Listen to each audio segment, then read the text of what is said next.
Hi, it's Awaken with Joylyn, and today I am going to talk to you about needing to be able to see the control grid to see the control.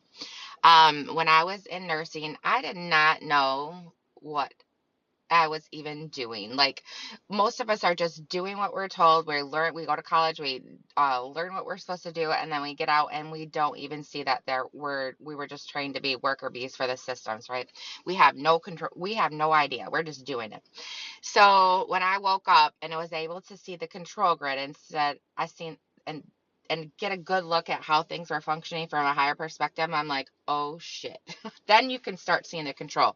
Until you can see the control grid, you have no idea what I'm talking about. Or if I trigger you with something, you get mad. You can't see the full meaning, the intentions behind what I'm saying because you can't see the control grid.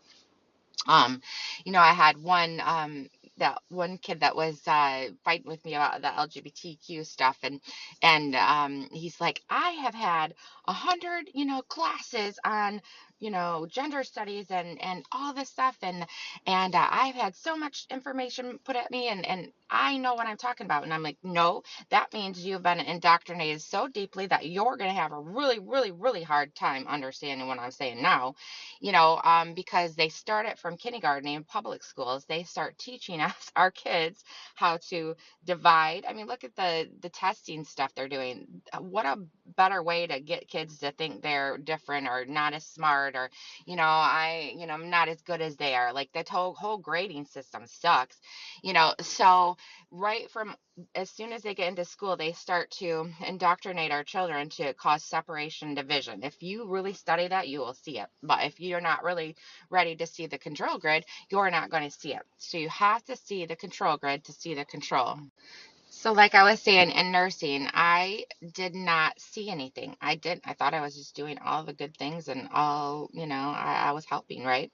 So then when I started to see the control systems and the grid, I really got angry. And one of those things were Fauci. And I see that Tulsi Gabbard just came out and is exposing Fauci. I posted something on it, but she's saying that, yes, he did use our tax money to do all the things that we were screaming, that they were saying, no, no, no, he didn't do it. You just wait to see what that jerk did. And in my book, I tell how he was what really woke me up, because he was saying a lot of things that I knew weren't right as far as a nursing standpoint. I'm like, no, he's lying to people right now. And so that's what really flew me into the awakening. And then I started researching all the other stuff and all the other control tactics they've used on the medical to keep us uh, sick. And I mean, they even use us, there's a lot of things they do through the insurance companies. I mean, everybody's screaming like, well, heart disease kills more. Look at how many the insurance company, offs by not providing medical care. Like, this is so deep. And through vaccines, all that stuff that I had no idea. I was just learning. I mean, I never knew what it was in a vaccine. I had no clue. They never taught us that. So then when I studied it myself and I talk in my book how I went through that process, somebody triggered me into actually looking for information. I mean, she was just needling me until I went and looked it up myself. And then when I did, I'm like, then I realized I was not in the right. So then I had to go back and apologize to her. So I explained how all that happened. So this is why it doesn't bother me. 'Cause I know that I'm purposely triggering you people, but these triggers are, so you start with a trigger and then you have to look at it and say, why did that trigger me? What unhealed wound? Because the whole goal of this game is to be untriggerable. Like, somebody could literally stare at you and be like, rip you a new one, and you'd be like, that doesn't even touch me. So that's the goal. That's where we need to get our nervous systems at. But there's so much indoctrination and separation and, offendedness and this and that, everybody's just like, on edge, and their nervous system's just in survival mode. So, yes, I do put those triggers out there, but they're intentional, sometimes, because I had to be triggered out of a coma that I was in, that the medical staff had trained me to be in. She had to keep like needling me. And the trick is, it's not trick, it's we're doing it, to needle trigger out, but not cause so much cognitive dissonance that you're like heart fails because you can't take in all the information. So, um, that's where I need to get better, a little bit, better at, or fine tune my skills here. But I'm trying, and I'm not all the way healed, so I'm gonna screw up too sometimes. So I'm gonna maybe give too much information. We have to reel it back in, but um I am doing the best I can because I can really connect dots for people. I can, because I am a life past 7, so we're the seekers, but we fall off we're not grounded very well. My energy worker's like, "You're a 7, Joy. You tip over really easy," and I'm like, "I know that." So that's why God, I think, puts me with my sister sometimes, because she's like a rock. Some of us get to where we're like sitting on the rock, and then we're like, "Hey, you want to sit next to me because I know all this stuff. I can help you." And then, but Betty is the rock. Betty is solid. Like, nobody is moving her. So you need to find somebody. If you're not like that, if your life path is not that, and you're like flying out, getting information in the clouds, checking out all the things, you need to find someone that can help you ground. So I had to come back to her sometimes and be like, "Okay, get my feet back on the ground," because you don't know what I found that cloud. You start pulling stuff out of the ether, out of the Akashic records, out of the field, and sometimes you have no idea where it comes from, and you're like, how did I get this information in my brain? So then you have to process that, and then you do need somebody that can hold you stable, and so I think that's why God sends me to my sister sometimes, because she is a rock. And but anyway, I did not see anything until I was able to step out of the medical system. I had to take a 30-foot view or higher view, whatever, and then you start to see all the control systems so clearly. You're like, "Oh my God, they were doing this because of this and this, and this is how they trapped us, and this is how they keep us down in low vibration, and this is how they keep us sick." And you just start seeing the grid pop out, not only with all the systems, you start seeing how they control all of us intricately, like through our food, through our what we hear on TV, what we see, through vibrations, frequencies. I mean, there's so many ways that they're controlling us in this reality that prevent us from reaching God. And reaching God in Jesus is coming back to yourself, finding your true authentic self in love, and not criticizing, not living in fear of hell all the time, not being so restricted so you can't move and live. And sometimes that's what religion does. There's such a fear of hell that it prevents people from really still stepping into that, because they're like, "Well, if you do this, you're going to do that." And I recently found this with my mentor too, because he was like, "You don't listen to me, you don't listen to me," and then I'm like, "I do listen to you, I do listen to you."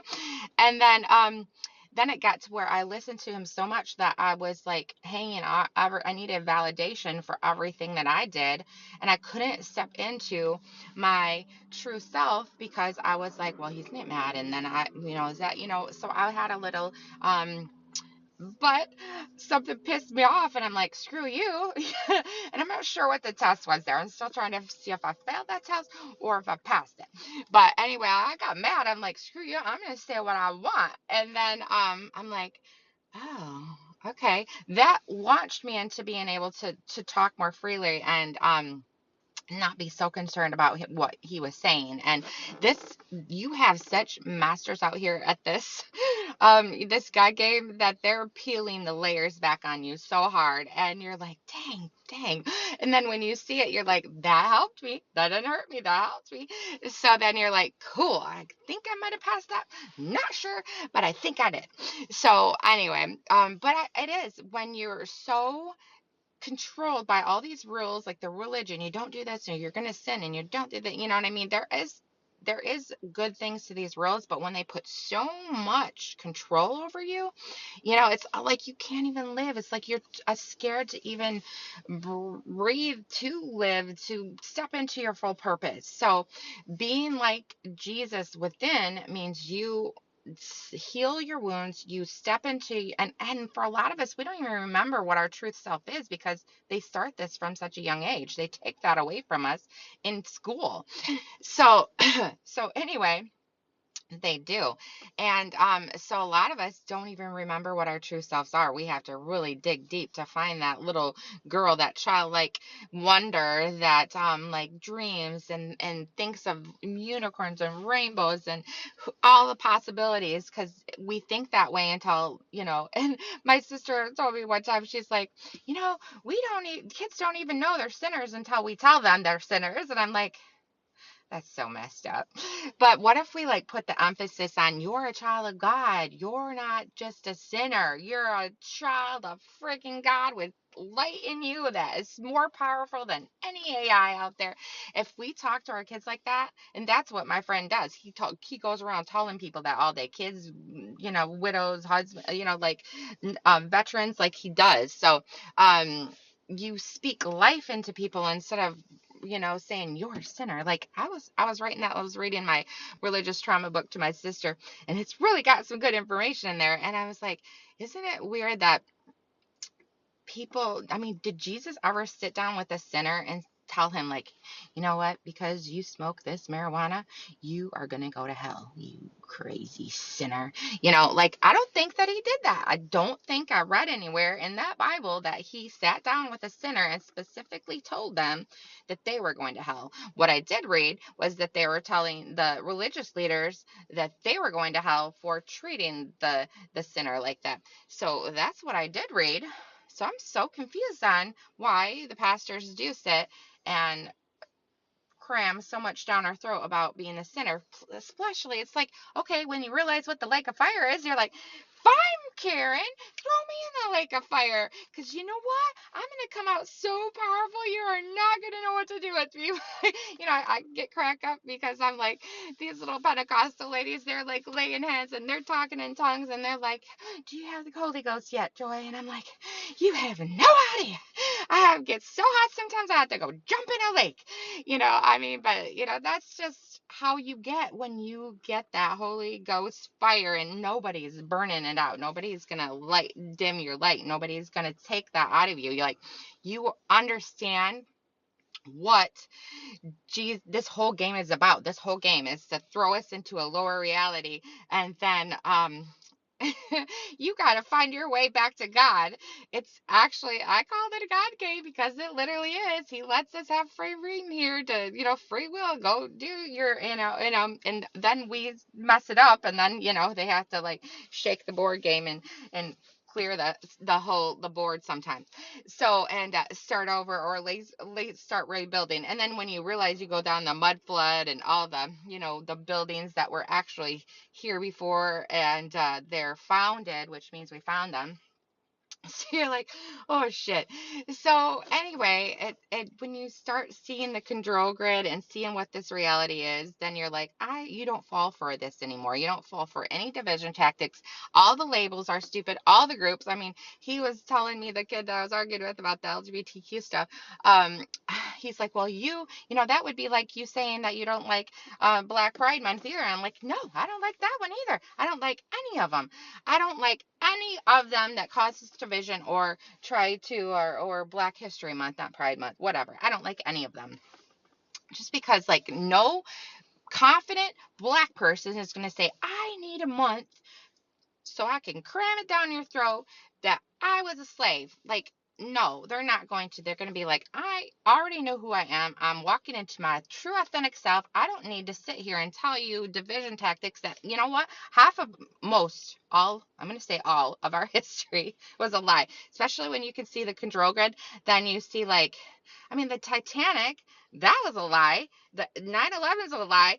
Everything is a lie. So when you see the control grid, and Christopher Columbus, lie, all of it, lies, lies, lies, lies. So when you can see the control grid, then you can't even get mad at anybody, because you all see that we're victims of this shit show. And so you can't really be mad. So I'm not doing the triggers intentionally. I just want you to see the control grid so you can see the control, and every one of us have been controlled.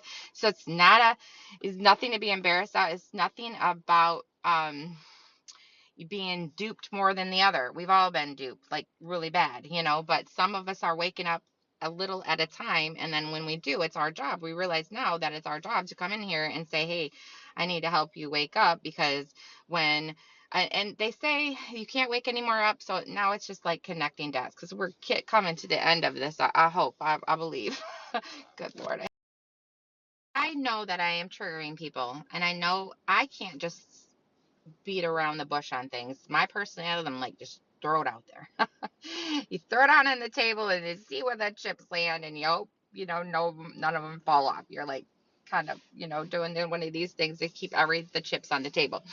So anyway, I realized that what I say, and I don't need you to like what I say. I don't need you to share my video. I don't need you to do that. What I do need you to know is, if I can push you to this much closer to Jesus and knowing your true self, or stepping into your power, or being confident to speak out on something that you might have thought they would think you're crazy about. If I can get you this much closer to Jesus and flipping fucking tables, then I don't care if you're mad at me. I don't care if what I said, if it causes this much more healing in you. It causes you to go outside and get grounded. It causes you to, go jump in a lake. I don't care if you're mad at me. I mean, my energy worker used to do that. She would get a couple, and I watched her with a couple, and he was mad because she wouldn't have sex with him, because their dog would like try to bite him every time he would try to, sleep with her. So she totally blew that whole relationship up. And I'm like watching her, and she goes, you know what? If they'll go home and have sex tonight. And I'm like, what? And she goes, yeah. She goes, it's okay if they're mad at me, but if that helped them heal their relationship, I can take that beating, right? And I'm like, whoa. Like, I'm telling you, there's masters out here that know what they're doing. So it's interesting, but it's, we don't we want to trigger you into healing, not cognitive dissonance. And, well, a little bit of cognitive, because that's good. That's how you get out of this control grid. But we don't want to do it so severely that we cause more trauma, and it's really hard to do that. I mean, I had people do it to me, and and so when I get on here and say hard truth, it's just to get you back into your true authentic self, and to help you see the control grid, and to help you understand we don't have to live like this. We do not have to live in survival mode. There's abundance out there, but we have to be ready for it. The universe are not going to give us the abundance until we are able to receive it.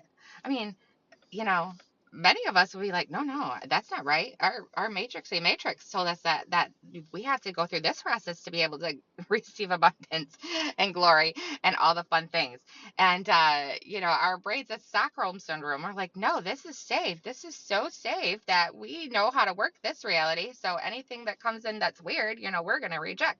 So you have to get away from that. You have to step out of the control system and see the control, or see the control grid, before you can step back and really step into your power and be like, no, I'm not going to accept this anymore. So that's what we're trying to do here. And unfortunately, we have to do a little needling to help work those triggers out. So if I say something makes you mad, look at it, because everything is projection. So if you're mad at me for something I said, that's an insecurity that you have in you. So if I say, no, I don't want to focus on your pronouns. I want to see your beautiful soul. I don't care what, because I already know we're masculine, feminine, energetically anyway. Who cares? That's what God wants us to see. They want to see how your soul is as a real, just as a soul. When you start seeing people's soul instead of all the, outside the avatar, it's different. You see people differently. So when I say, I don't want to see your pronouns, I think all that stuff's stupid. You're a child of God, damn it. And then they're like, no, I'm not. I'm a, homosexual, bisexual. I like sexual, like hairy people. Like, there's so much. I'm like, no, you're a child of God, and I'm seeing your soul. I'm seeing the person you are, not all your labels. They're like, no, they want to fight me on it.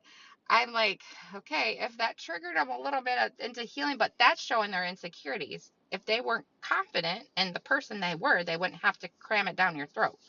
They would just let you go and be like, yeah, you don't agree with me. That's fine. And move on. They wouldn't need to throw a flag in your face every 5 minutes. So when I say stuff like that, if it triggers you, but if it causes some little healing and you're mad at me, I'm okay with that. That means I'm doing my job. Okay. So I'm okay.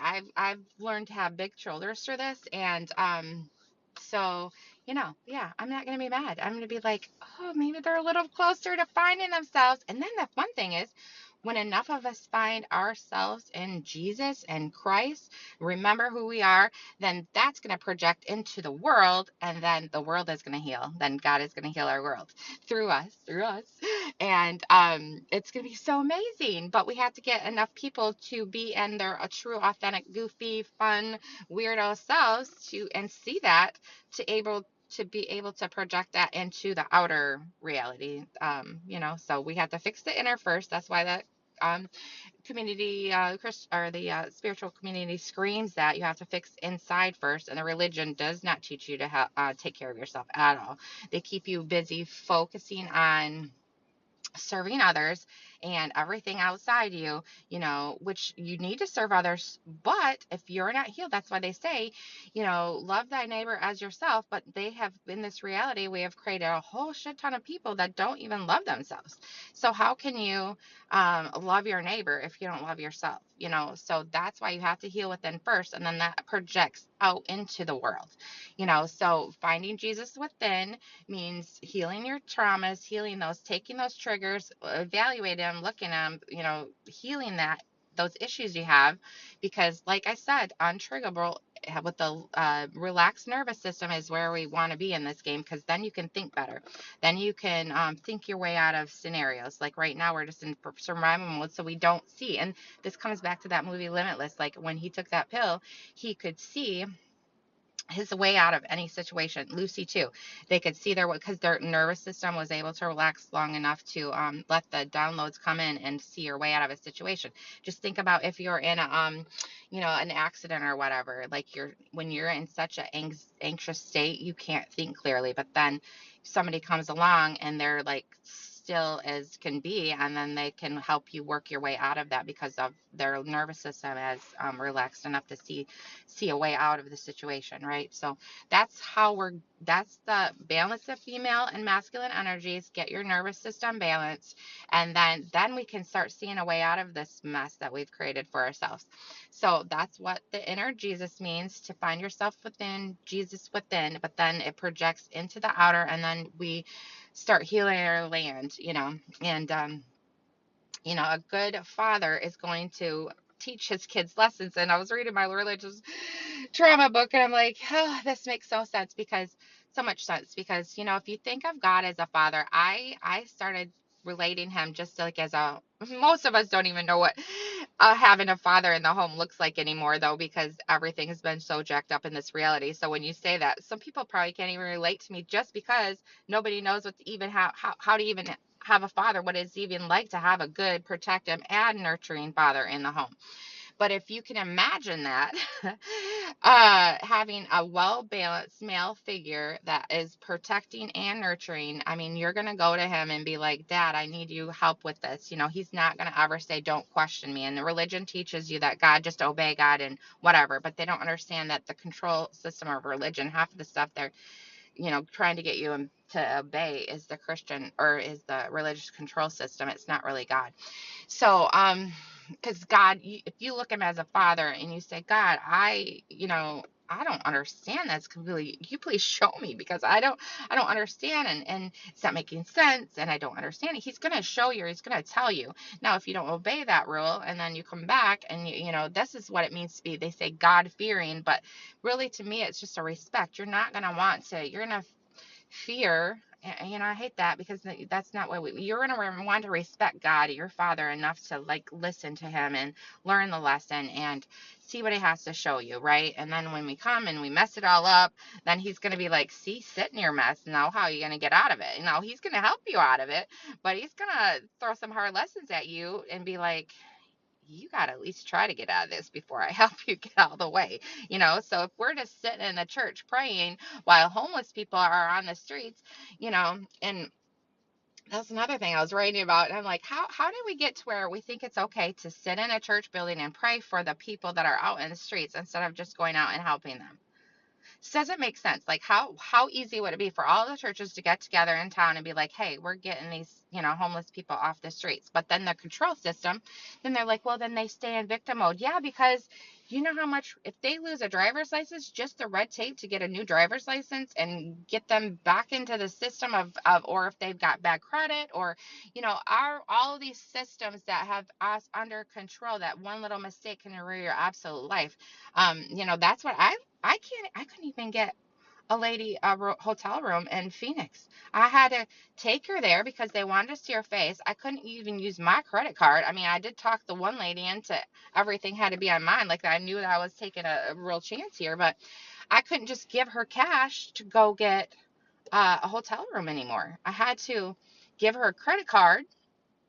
Um, and then I had to do all this stuff and explain why she was going to be there. I mean, there's so much red tape just to even get her a hotel room. And I'm thinking, they make it so hard for us to even help anybody. I do think that the churches would help more if there wasn't so much red tape. So how do we fix that? We have to go up against these control system, but you have to see the control system before you can stop the control. And that is the process that we're going through right now. The control systems are about ready to fall because we are making progress. We are, I swear, I swear. And the ones that are not seeing or understanding what I'm saying right now, that don't see it, it's just because you haven't been paying attention, honestly, because you should be able to see it by now. Honestly, you should see that the exposure of everything's coming out when we're like, yes, we finally getting through the whole Fauci thing. I'm like, woo. When people realize what he did, they're gonna be so pissed. And so anyway, I just wanted to be able to get on here today and say, if I trigger you a little bit and it provides some healing for you and it provides you to say, what is this Jesus she's talking about? Because it has nothing to do with religion. That's a big one. And Jesus came back here to trash the control systems, let my people go. And so if I can trigger you this far into healing or this far into loving yourself or taking your power back, then good. I've done my job. I don't need you to like me anymore because I am confident who I am. I don't need you to share my post because if it just helps one person and that person helps another person, I don't even care. Like, I just want to heal and to have everyone else heal because I know what's coming and you're going to want to be a part of it. So you need to be able to see the control grid to seek the control. And then we step into our power and we say, no, I don't think so. Let my people go. Find your inner Jesus that will project the outer Jesus into everyone else. And then we'll all heal and be happy and wonderful, be amazing. There's going to be healing. The new technologies will surface and it is going to be so amazing. It's going to be a Jesus party all over the land. So, but we have to see the control grid to see the control first. So, anyway, those are